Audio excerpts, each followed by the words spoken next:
Bom dia. Que bom estar aqui de volta. E espero que vocês estejam bem, de saúde. Estamos aí nessa pandemia, mas graças a Deus, que Deus tem te dado o livramento, tem te dado uma condição de vida, que estamos aqui, não é? Grato a Ele, acima de tudo. Bom, eu sou o professor Duarte, trabalho com biologia, e hoje nós vamos dar sequência às nossas aulas. Iniciamos com a primeira lei de Mendel, depois segunda lei de Mendel, e entramos em interação gênica.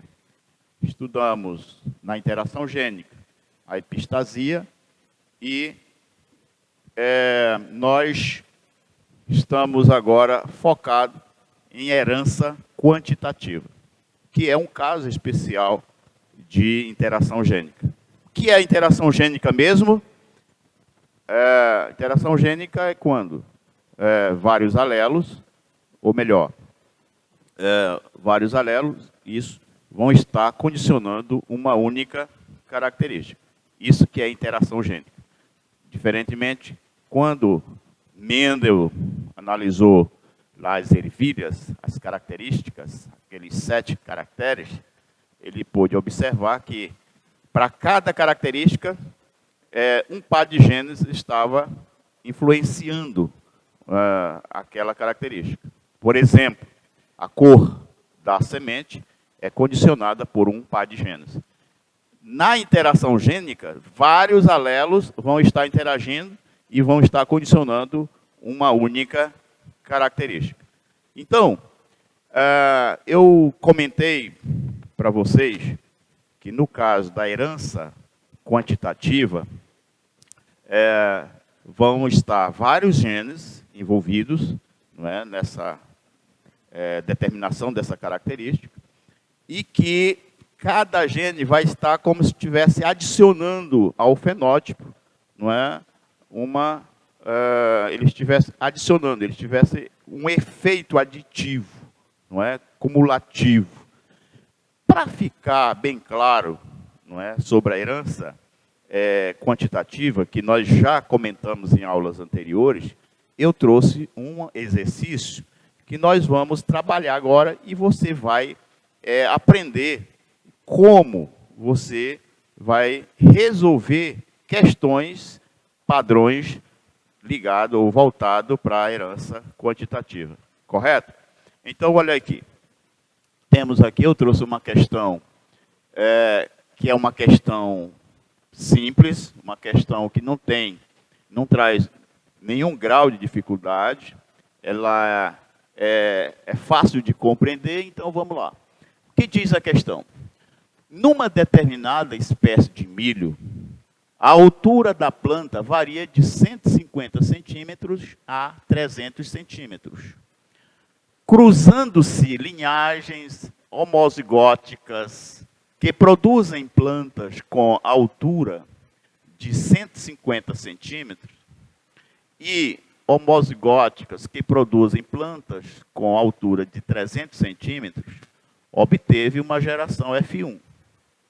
Autofecundando, origina 7 fenótipos. Com base nos dados apresentados, respondam. Então, nós vamos atentar para essas 3 perguntas que ele faz. Eu abreviei aqui, olha, quantos, tá? Que é a abreviatura. Quantos genes efetivos estão atuando na herança da altura do milho? Essa é a primeira questão que é colocado para a gente responder. A letra B é uma questão que diz assim, o que é que ele quer saber? Quantos centímetros cada gene efetivo adiciona ao fenótipo mínimo? E C, ele pergunta, a geração F2 resultou em 384 plantas. Aí o que é que ele quer saber? Quantas dessas né? Quanto dessas plantas possui altura de 250 centímetros? Gente, muito simples. Primeiramente, nós temos aqui uma informação importante no comando da questão. Ele diz que, ao ser feito esses cruzamentos entre indivíduos homozigóticos,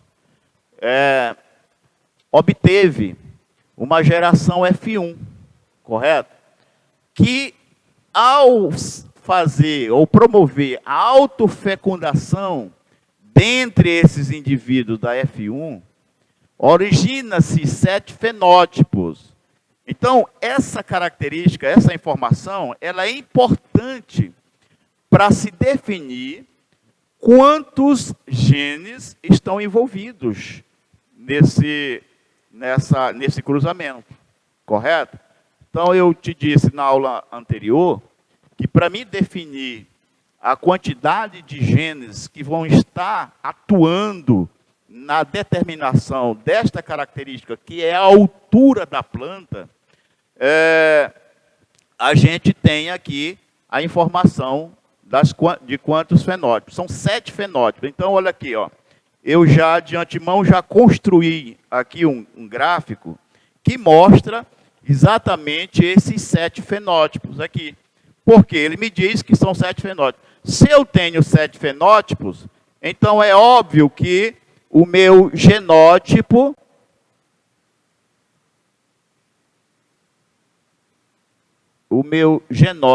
é igual a 6. Ou seja, são 6 alelos que estão envolvidos nessa determinação da altura da planta. Quais são os alelos? Para a determinação da altura menor, que é de 150 centímetros, então, os genes que vão estar envolvidos é o Azinho, Azinho, Bzinho, Bzinho, Czinho, Czinho. Aí você, professor, não entendi por que Azinho, Azinho, Bzinho, Bzinho, Czinho, Czinho. Porque é o fenótipo menor. Ou seja, ele diz que nesse cruzamento foi cruzados indivíduos homozigóticos, indivíduos puros, de linhagens puras, e que resultou numa variação, quando foi promovida a autofecundação, resultou em 7 fenótipos. Então, olha aqui, eu já, através dessa informação de 7 fenótipos, eu já me dá a condição de responder a letra A. Quantos genes efetivos estão atuando na herança da altura do milho? São 6. Olha aqui, ó. 1, Azinho, Azinho. São 2, 3, 4, 5, 6. Correto? Ah, professor, eu sei que tem uma regrazinha que é simples para você definir. Quando você sabe a quantidade do fenótipo, você automaticamente já sabe a quantidade de genes alelos envolvidos. Ou seja, a fórmula é essa. O número de alelos, não é? O número de genes alelos envolvidos é determinado onde? Pela quantidade de fenótipo, pelo número de fenótipo, correto? Menos 1. É uma equação muito simples, que, lógico, que se temos 7 fenótipos, o número de genótipos, ou seja, o número de alelos que vão estar envolvidos, é só subtrair. 7 menos 1, 6. São 6. 6 são o quê? O número de alelos. Quantos alelos nós temos aqui? Azinho, Azinho, Bzinho, Bzinho, Czinho, Czinho. São 6 alelos. É óbvio que se o mínimo, a altura mínima é 150, a altura máxima é quanto? É 300, ou seja, são 300 centímetros a altura máxima. Então, é óbvio que os alelos eles vão se apresentar no formato de dominância, ou seja, eles vão estar todos com letras maiúsculas. Então, se 150 é Azinho, Azinho, Bzinho, Bzinho, Czinho, Czinho, então a altura máxima é Azão, Azão, Bzão, Bzão, Czão, Czão. Entendido isso? Agora, observe o seguinte, isso é importante. Quantos genes efetivos estão envolvidos? 6. Então, aqui, ó, se são 6, a altura de 300, eu vou ter 6 genes efetivos, ou 6 genes aditivos. Aí você pode, já de antemão, dizer que, se a altura de 300 eu tenho 6 genes efetivos, é óbvio que a altura mínima eu tenho 0. Não há sequer um alelo adicionando alguma coisa. Então, aqui é 0. Correto? Bom, aí a letra B diz assim, quantos centímetros cada gene efetivo adiciona ao fenótipo mínimo? Muito simples. Você tem aqui, ó, uma diferença de 300, varia de 150 a 300. Vou colocar aqui, 150, ó, 150 a 300. A variação vai de 150 a 300. Então, nós vamos ter uma variação de 150 centímetros. Correto? Então, olha, se você pegar essa variação, que é de 150 centímetros, dividir pela quantidade de alelos, aí você vai saber quantos, né, cada alelo vai estar adicionando ao fenótipo mínimo. Então, olha aí, as plantas variam de 150 a 300. Então, a variação disso é 150 menos 300 vai dar 150. Quantos alelos vão estar envolvidos? 6. Então, cada alelo vai estar, se você dividir 150 por 6, eu já fiz essa divisão, você vai encontrar 25 centímetros. Isso significa dizer que cada alelo vai estar contribuindo para o fenótipo mínimo com 25 centímetros. Aí você pega aqui, ó, 150 mais 25 vai dar 175.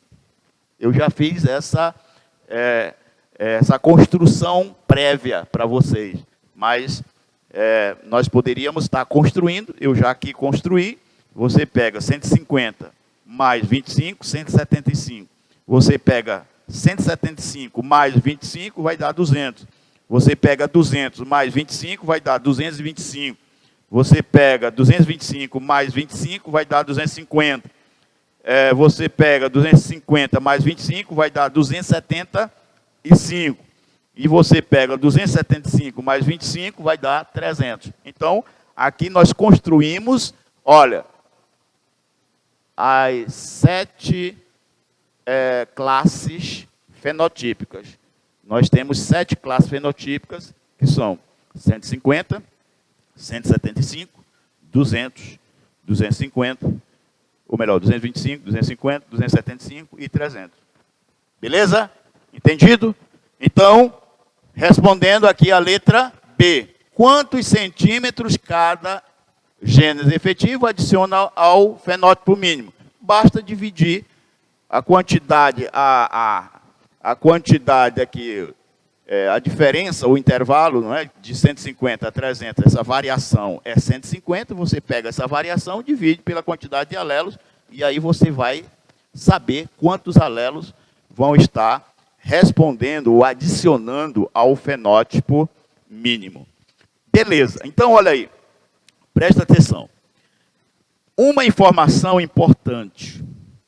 Se a altura da planta é 150 centímetros, e aqui, observe que todas estão em letra minúscula, significa dizer que nenhum desses alelos vão estar contribuindo com uma adição, nenhum vai estar com adição, correto? Então, olha aqui, é 0, não tem nenhuma letra maiúscula, é 0. Então, cada genes aqui não vai estar contribuindo com absolutamente nada. Mas a partir de 175 centímetros, nós temos o quê? Nós temos um alelo que vai estar contribuindo com essa altura de 175. Então, aqui, nós vamos ter um alelo ativo ou efetivo.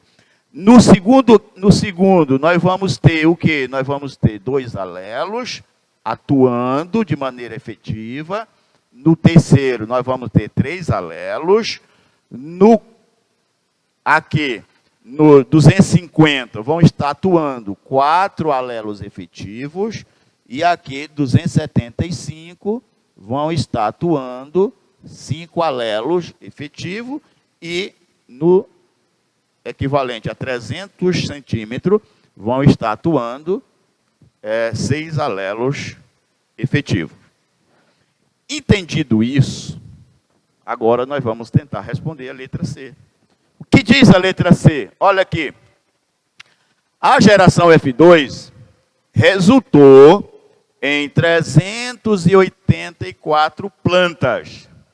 O que se quer saber?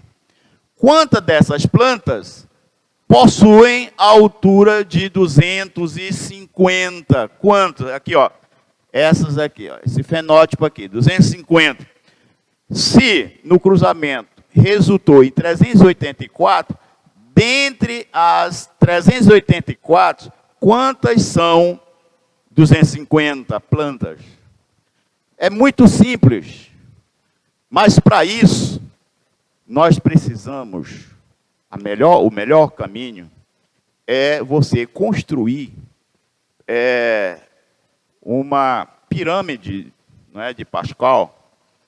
E eu vou te ensinar como se construir essa pirâmide, porque a pirâmide de Pascal, quando você cruza indivíduos heterozigotos, você pode definir as classes fenotípicas.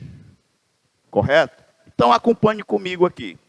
Eu já construí aqui de forma prévia uma pirâmide de Pascal. Olha, como se faz? Presta atenção. Para nós chegarmos à resposta, nós precisamos encontrar qual é a frequência, não é, fenotípicas de todas essas classes aqui estabelecidas, que são 7 classes fenotípicas.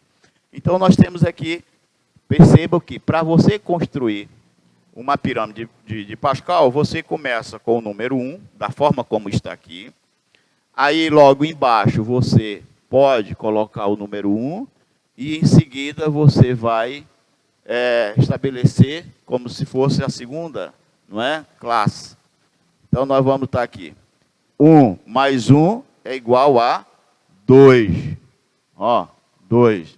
E aqui você coloca 1, e aqui você vai somar 1 mais 0, vai dar igual a 1.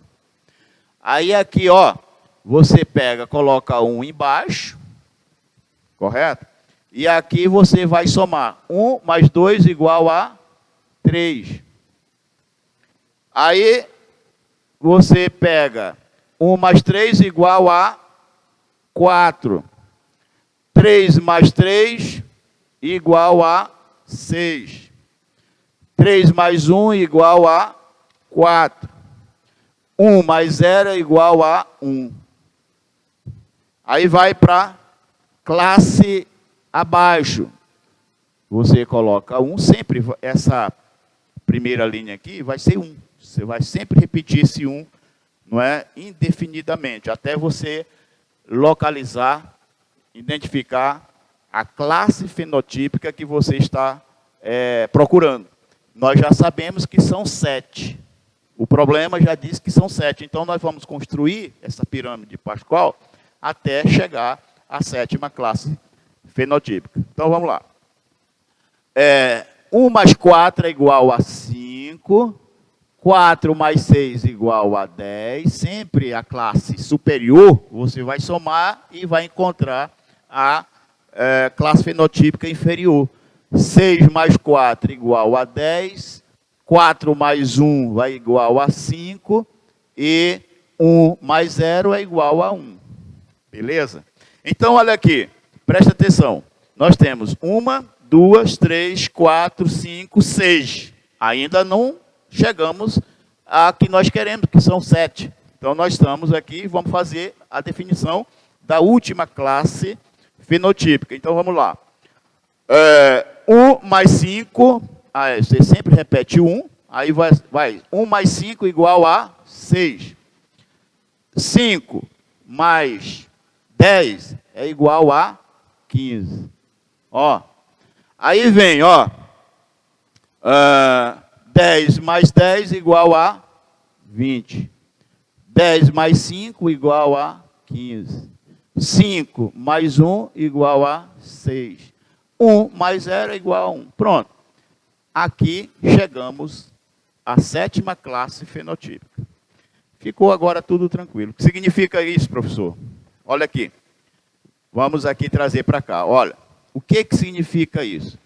Significa o seguinte, que nós temos 64 indivíduos envolvidos nesse processo que resultou nessa quantidade de 384 plantas. Ou seja, todo esse cruzamento feito, as combinações possíveis genotípicas, resultou em 64 indivíduos. Olha aqui, ó. 20 com mais 15 vai dar o quê? 20 mais 30 vai dar 50. 50 com mais 12 vai dar 62. 1 mais 1 aqui vai dar o quê? O total de 64 indivíduos, não é? Definições possíveis nesse cruzamento realizado entre indivíduos de linhagens puras. Então, aqui, nós temos qual é a proporção fenotípica desse indivíduo aqui, com base nas classes fenotípicas aqui nessa pirâmide de Pascal. Então, esse aqui vai ser, o primeiro indivíduo vai ser 1 em 64. 1 em 64 são indivíduos azinho, azinho, bezinho, bezinho, cezinho, cezinho. O segundo, qual é o segundo? Aqui, ou seja, ó, você vai definindo aqui. O 6, aqui vão ser 6 indivíduos dentre 64, eles são de altura 175. E o terceiro, que é a altura de 200, está aqui, ó, 15, 15 em 64, são a proporção fenotípica desse fenótipo 200, que é a altura dessa planta, 200. Então, dentre 364 plantas, não é?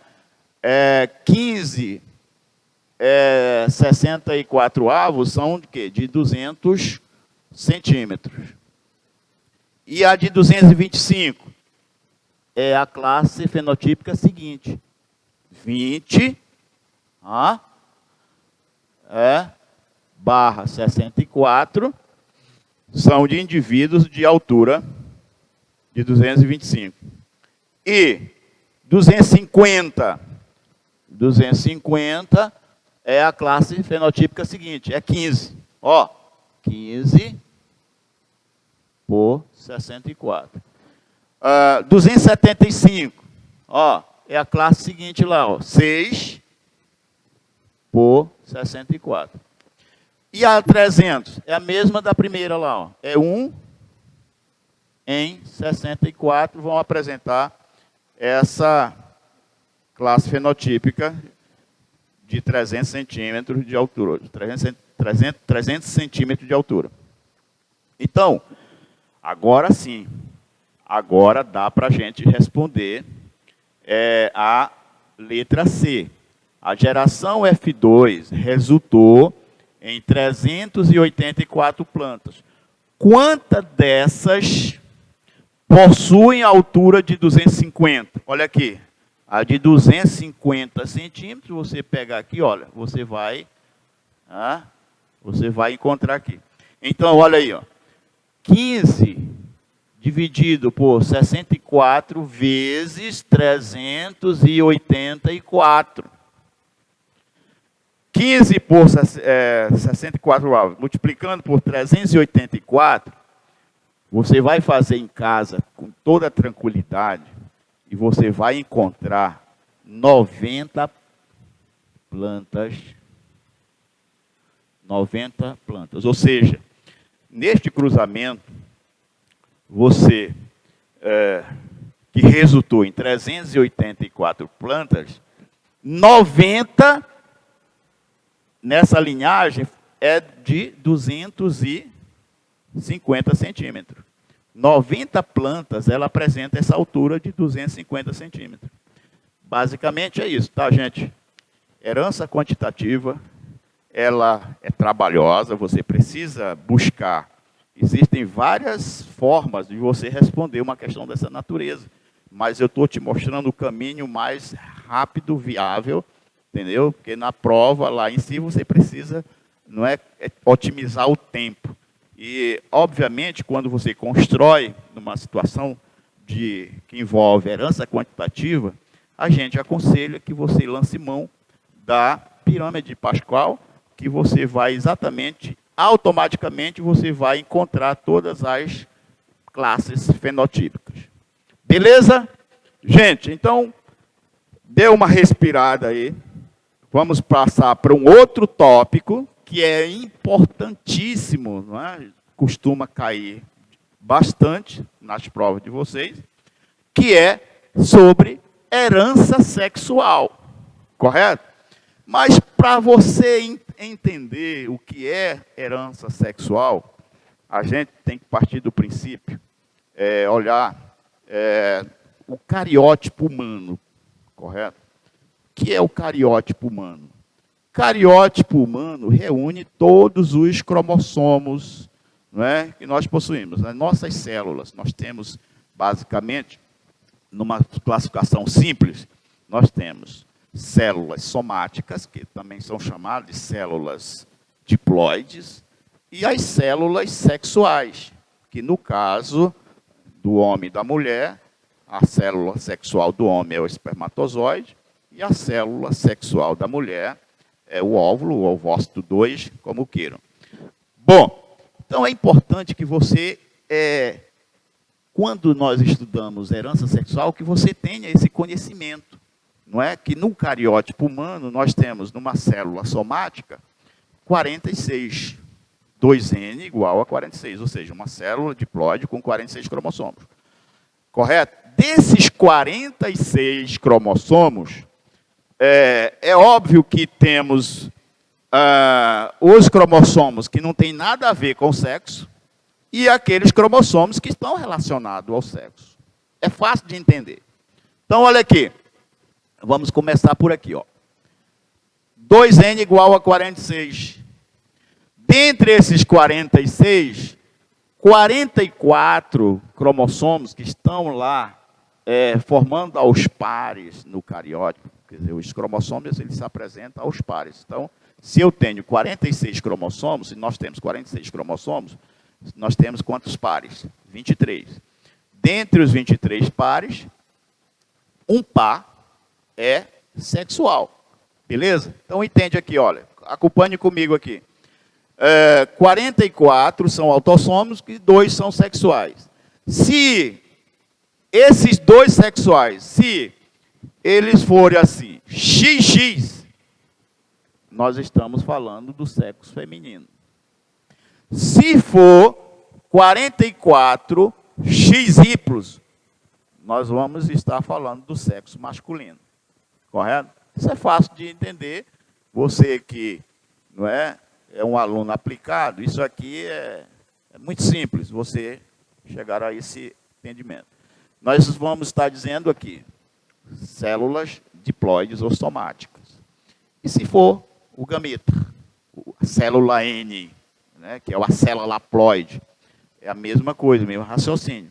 Nós temos 23 pares. Dentre os 23 pares, 22 é autossômico e 1 é sexual. Se for o X, o gameta X, nós estamos falando do sexo feminino. Se for o sexo masculino, olha aqui, ó, tem uma informação importante aqui, olha, corrija aqui, ó. Se for o masculino, ele vai ser, ó, ele vai ser X ou Y. Quando nós falamos do masculino, o masculino, ele produz 2 tipos de gametas diferentes. É o gameta X e o gameta Y. A mulher, ou seja, a fêmea, ela só produz um tipo de gameta, que é o gameta X. Entendido isso? Então vamos lá.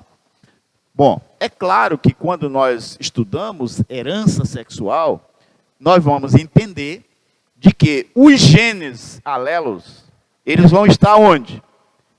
Eles vão estar no cromossomo X ou no cromossomo Y. Correto? Então, daqui para frente, nós vamos falar de herança sexual. Claro que vocês vão entender que os alelos, eles vão estar presentes nos cromossomos sexuais. Muito bem. Então, olha aí, eu fiz aqui um diagrama caracterizando aqui os cromossomos autossômicos. Quantos cromossomos autossômicos nós temos na espécie humana? 44. O indivíduo normal tem 44 cromossomos autossômicos. São aqueles cromossomos que não definem herança sexual. Eles estão em número aí de 44. E quantos cromossomos sexuais nós possuímos? Nós possuímos 2. Quais são eles? É o cromossomo X, aqui no diagrama, e o cromossomo Y. Entendido? Agora, presta atenção no seguinte. Nós vamos estar nos ocupando de conhecer um pouco esses 2 cromossomos. O cromossomo X e o cromossomo Y. Correto? Então, se você se der uma olhada, você vai perceber que esse cromossomo aqui, que é o X, ele tem uma parte que, vamos dizer, que é homóloga ao outro. Ou seja, o que está presente no X vai estar presente no Y. Então, é o que nós chamamos de região homóloga. Então, nós temos aqui, ó, uma região, ou seja, do X que é homóloga ao Y. Essa região é homóloga.